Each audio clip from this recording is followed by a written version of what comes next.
How many times when you try to learn something new, you went on YouTube to watch a tutorial, and after watching the whole tutorial, you realize that you have no idea what the person just said? Good news is, it's probably not your fault. You just fell a victim of a curse of knowledge. Curse of knowledge is a cognitive bias that occurs when individuals trying to communicate with other individuals unknowingly assumes that other people have a background to understand. In 1990, Elizabeth Newton at Stanford University conducted a study. The purpose of the study was to determine how people's confidence in their communication skills differs from reality. Participants of the study were divided into two groups, tappers and listeners. Tappers were instructed to pick a well-known song like Happy Birthday, for instance, and they were asked to estimate the likelihood of listeners guessing what song they will be tapping. The tappers estimated the listeners will be able to guess at least 50% of the time what song's being tapped. Yet, after 120 songs tapped, only 3 times people guessed correctly what song was tapped. So how is it that the tappers overestimated so grossly the amount of times that the other people will be able to guess what songs they're tapping? The problem was that tappers were able to hear the song playing in their head as they were tapping. On the other hand, people who were supposed to guess didn't have that luxury. A good example to illustrate curse of knowledge is when you start a new job in a completely new industry that you're unfamiliar with.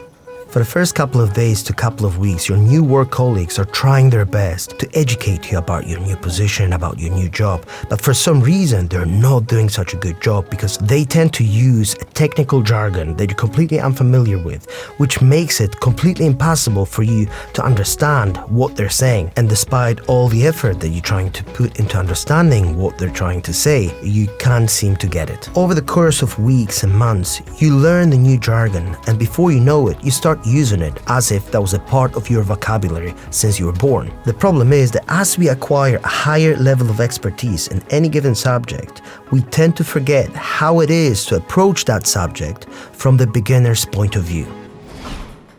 So what is it that we can do to reduce the negative impact of curse of knowledge when trying to convey information to someone who doesn't have a background to understand?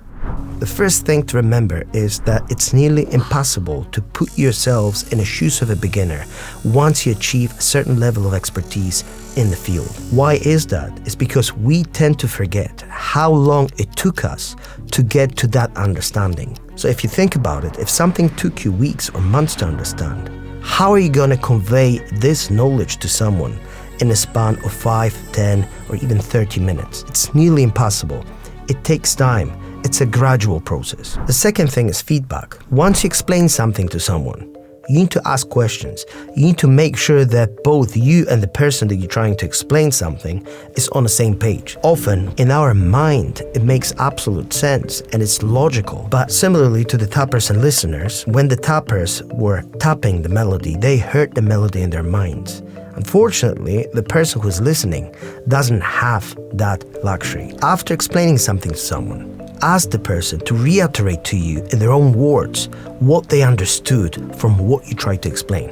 This is the only way that you can be sure that the person understood the messages the way you intended. I hope you enjoyed today's episode. If you did, don't forget to hit the like and subscribe to our channel for more videos like that. If you're interested in other biases, you may want to consider either that video or that one. Again, thanks for watching and I'll see you next time. Bye for now.